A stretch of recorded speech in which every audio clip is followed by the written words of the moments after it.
যে কাঁদায় সেও একদিন কাঁদে। এটা অভিশাপ না, এটা নিয়তির বিচার। আসসালামু আলাইকুম, কেমন আছেন সবাই? আশা রাখছি যে যেখান থেকে আমার এই ভিডিওটি দেখতেছেন সকলে আল্লাহর রহমতেই ভালো আছেন। আলহামদুলিল্লাহ, আমরা অনেক বেশি ভালো আছি। দোয়া করবেন আমাদের জন্য, আল্লাহ পাক যেন এভাবে সুখে দুঃখে সব সময় আমাদের এভাবে ভালো রাখে। আজকের ভিডিওতে আমি আপনাদের সাথে কিছু কথা শেয়ার করব। তো দেখতে দেখতে একটি বছর হয়ে গেল আমার গহনাগুলো চুরি হয়েছে। তো গত বছর এই আগস্ট মাসের 30 তারিখে আমার গহনাগুলো চুরি হয়। আজ তো এই আগস্ট মাসের 16 তারিখে হচ্ছে আমার মেয়ের জন্মদিন। তো গত বছরও আগস্ট মাসের 16 তারিখ আমার মেয়ের জন্মদিন ছিল। সে জন্মদিন উপলক্ষে যারা আমার গহনাগুলো চুরি করেছিল তাদেরকে খুব যত্ন করে দাওয়াতও খাওয়াইছিলাম। তো সেই দাওয়াত যে আমার জীবনে কাল হয়ে দাঁড়াবে সেটা আমি কোনোদিন ভাবি নাই। অর্থাৎ গহনাগুলা চুরি করে সে আমার পাশের সাইডম্যান, আমার পাশের যে ভাড়াটিয়া, আমরা প্রতি তালায় 2 ফ্লাইট করে ভাড়াটি থাকি। তো আমার পাশের ভাড়াটিয়াই তো যেদিন চুরি হয় সেদিন হচ্ছে আমরা একটি দাওয়াতে পুরা পরিবার দাওয়াত খেতে যাই। তেমন বেশি দূরে না, দাওয়াত খেতে যাওয়া আসা সম্পূর্ণ 1.5 ঘন্টা কি 2 ঘন্টা সময় লেগেছে। এর মধ্যে সে কাজটা করে ফেলেছে। যাই হোক, আল্লাহর কাছে আমি দোয়া করব না, আমার মন থেকে ওদের জন্য সব সময় অভিশাপ থাকবে। অভিশাপ দিয়ে যাব আমি মৃত্যুর আগ পর্যন্ত। কোনো দিন ক্ষমা করব না আমি, কারণ এগুলো আমার অনেক কষ্টের গহনা ছিল, অনেক কষ্ট করে বানাইছি। বর্তমান যে পরিমাণ স্বর্ণের দাম, হয়তো আর বানাতে পারবো কিনা জানি না। আর বানাতে পারলেও আমার আর ব্যবহার করারও ইচ্ছে বা শখ কোনোটাই নেই। তো অনেক কষ্ট করে একটু একটু করে সেই স্বর্ণগুলা জুড়িয়েছিলাম। তো সেই বিশ্বাসঘাতক প্রতারণা এক ছবল মেরে আমার সব গহনা নিয়ে গেল।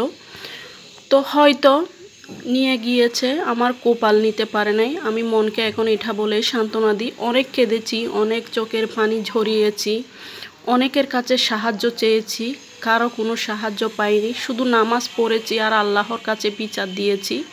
আল্লাহ অবশ্যই একদিন তার বিচার ঠিকই করবে। বিচার অবশ্যই করতেছে, এখনও করতেছে, সামনে আরও করবে। তো আমি আমার মন থেকে সব সময় তাদেরকে অভিশাপ দিয়ে যাব। তো আমরা দীর্ঘ অনেকটা বছর একসাথে ছিলাম, পাশাপাশি 7-8 বছর প্রায় পাশাপাশি ছিলাম। তাদের চাল চলন আচার আচরণে কোনো দিন তাদেরকে সন্দেহ করার মতন কোনো কিছু চোখে পড়ে নাই। হয়তো আমি আমার মন পরিষ্কার করে তাদেরকে ভালোবেসেছিলাম, মন পরিষ্কার করে তাদেরকে বিশ্বাস করেছিলাম বিদায় তাদের খারাপগুলা আমার চোখে পড়ে নাই। তো তারা কিন্তু সব সময় আমার ফ্যামিলি, আমার সংসার, আমার পরিবারের সবাইকে নজরবন্দি করে রাখছে। সব সময় আমাদেরকে ফলো রাখতো, চেকিংয়ে রাখতো। আমরা আসলে একটুও বুঝতে পারতাম না আমার ঘরে কি হতো না হতো, আমরা কখন বের হতাম, কোথায় যেতাম, কি করতাম, সব কিছু A to Z আমাদেরকে নিয়ে খবর রাখতো। আসলে তাদের উদ্দেশ্য ছিল খারাপ, তাই তো তারা সব সময় আমাদের তাদের নজরবন্দি করে রাখতো। আমরা বুঝতে পারি নাই, সরল মনে বিশ্বাসের সাথে তাদের সাথে চলাফেরা করেছি। তো বলে না প্রতিবেশী, তো বর্তমান প্রতিবেশী হচ্ছে খুবই ভয়ঙ্কর। তো আমি ভুল আসলে আমারই, আমি কাউকে দোষারোপ করি না এখন, আমার ভুল। কারণ আমার ভুল এইটাই, আমি একজন প্রতারককে বিশ্বাস করেছিলাম, ভণ্ডকে বিশ্বাস করেছিলাম। আমার ভাবা উচিত ছিল সেও ভাড়াটিয়া, আমিও ভাড়াটিয়া। তো ও এক ডিস্ট্রিক্টের, আমিও অন্য ডিস্ট্রিক্টের। ও কোনো আমার দেশের বা এলাকারও কেউ না, তাহলে ওকে আমার বিশ্বাস করাটা মোটেও উচিত হয় নাই। তো এটাই আমার ভুল ছিল, আমি ওর প্রতারণার ফাঁদে পা দিয়ে ফেলেছি। একটু একটু করে ওর ফাঁদে আমি পড়ে গিয়েছি, বুঝতে পারি নাই। আর সবচেয়ে বড় কথা, ও আমাদের পুরা ফ্যামিলিকে ব্ল্যাক ম্যাজিক করে নিয়েছিল। তো ব্ল্যাক ম্যাজিক যে আসলে সত্য, কালো জাদু সত্য, এটা কিন্তু আমি নিজেই প্রমাণিত হয়েছি। আগে যদিও বা বিশ্বাস করতাম না, কিন্তু এখন বিশ্বাস করি। মানুষ একটা কথা বলে না, খোদা বড় টোনা ধরো, এটাই কিন্তু চিরন্তন সত্য। তো যারা চুরি করেছে, এই যে দেখুন, আমরা একই তালায় 2 ফ্লাইট করে, তো অপর পাশে এই মহিলাটা থাকতো আর এই পাশে আমরা থাকতাম। এখন তো চলে গিয়েছে, মহিলা নাই।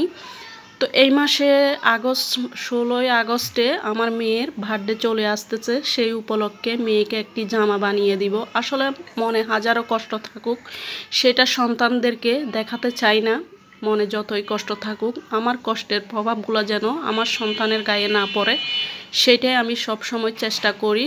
তো মনের কষ্ট মনে রেখেই এই মাসে 16 তারিখ মেয়ের বার্থডে উপলক্ষে আমি মেয়েকে একটি জামা বানিয়ে দিব। তো এটা একটা থ্রি পিস দিয়ে ওকে একটা ফ্রকের মতন করে ডিজাইন করে জামা বানিয়ে দিব আর কি।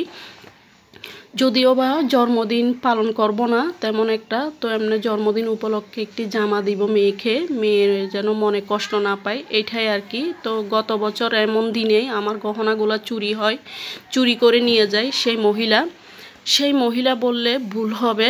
তো সেটা কোনো রিক্সাওয়ালাও না, কোনো অশিক্ষিতও না, কোনো দিনমজুরিও না।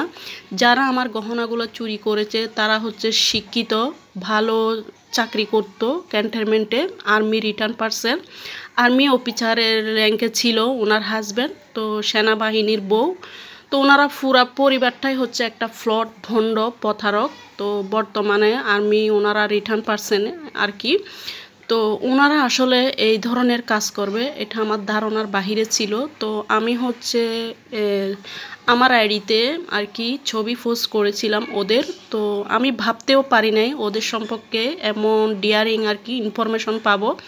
সেই ইনফরমেশনগুলো পেয়ে তো আমি আরও হতভম্ব হয়ে যাই। তো ওই মহিলাদের বাড়ি হচ্ছে কুমিল্লা ডিস্ট্রিক্টে আর কি। তো আমি বলবো না কুমিল্লার সবাই খারাপ, কারণ ভালো মন্দ সব জায়গাতে আছে, দুনিয়াতে এখনও ভালো মানুষ আছে বলে দুনিয়াটা হয়তো টিকে আছে। তো এটাই আর কি।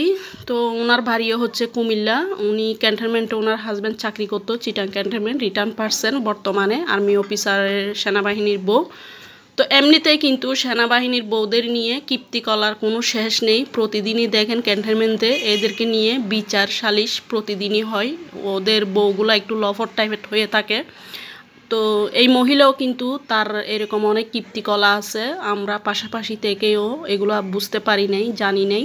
আসলে আমরা কখনো যাচাই করি নাই, সে খারাপ দৃষ্টিকে তাকে দেখি নাই বিদায় তার সম্পর্কে আমরা এগুলো জানি নাই। কিন্তু আমার গহনাগুলো হারানোর পর থেকে আমার কানে এক একটার পর এক একটা ইনফরমেশন আসতে থাকে। আমি তো শুনে একদম মনে হচ্ছে যেন মাটির নিচে গেড়ে যাচ্ছিলাম। তো আমি আবার তাদেরও কিছু ছবি আমার ফেসবুক আইডিতে পোস্ট দিয়েছিলাম, পরে সেখানে অনেকে দেখি চিনতে পেরেছে। চিনে তো মানে এমন ইনফরমেশন দিয়েছে, বলতেছে আপু এই মহিলা তো অনেক ডেঞ্জারাস, অনেক খারাপ মহিলা। শুধু মহিলা না, এই মহিলার স্বামী অনেক খারাপ। তো দেখতে কিন্তু ওদেরকে খুবই ভালো ভদ্র মনে হয়, ওরা মানুষের সাথে এমনভাবে মিশে বোঝার উপায় নেই এরা যে কত বড় প্রতারক। এরা তো বাড়িতেও অনেক কীর্তিকলা ঘটিয়েছে, এখন বাড়িতে থাকতে পারতেছে না বিদায় ওরা চিটাগে জায়গা কিনে সেটেল হতে বাধ্য হয়েছে। আর মানুষকে বুঝাইছে যে ছোট থেকে আমার ছেলে মেয়েরা চিটাঙে বড় হয়েছে, ওরা তাই এখন গ্রামে যেতে চায় না বিদায় আমি চিটাঙে বাড়িঘর করেছি, মানে মানুষকে এভাবে বুঝাইছে আর কি।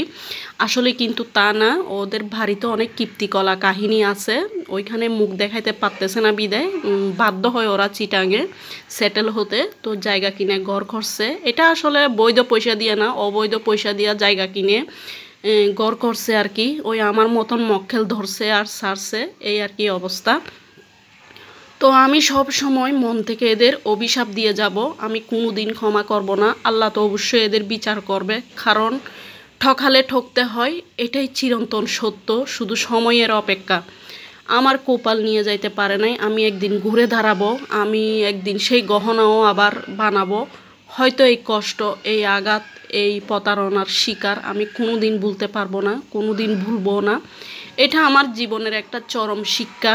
মানুষকে ভালোবাসো, মানুষকে সাহায্য করো, কিন্তু মানুষকে কোনো দিন অন্ধের মতন বিশ্বাস করো না। যার প্রমাণ আমি নিজেই অন্ধের মতন বিশ্বাস করেছি বিদায় আমার সাথে এত বড় প্রতারণা করতে পেরেছে আর কি ওরা। তো সেই মহিলা কিন্তু চুরি করার পরেও ওই যে বলে না একটা প্রচলিত একটা কথা আছে, ছাগল যখন প্রস্রাব করতে বসে তখনই ছাগলকে ধরতে হয়। ছাগল যদি প্রস্রাব করার সময় ধরতে না পারো, সেই ছাগলকে দৌড়াইয়াও আর তুমি ধরতে পারবা না। তো আমার অবস্থাও হয়েছে সেইটা, যখন চুরি হয় সেদিনও আমি তাকে অন্ধের মতন বিশ্বাস করি, কিন্তু পরবর্তীতে গিয়ে যখন 2-3 দিন পার হয়ে যায় তখনই বুঝতে পারি আর কি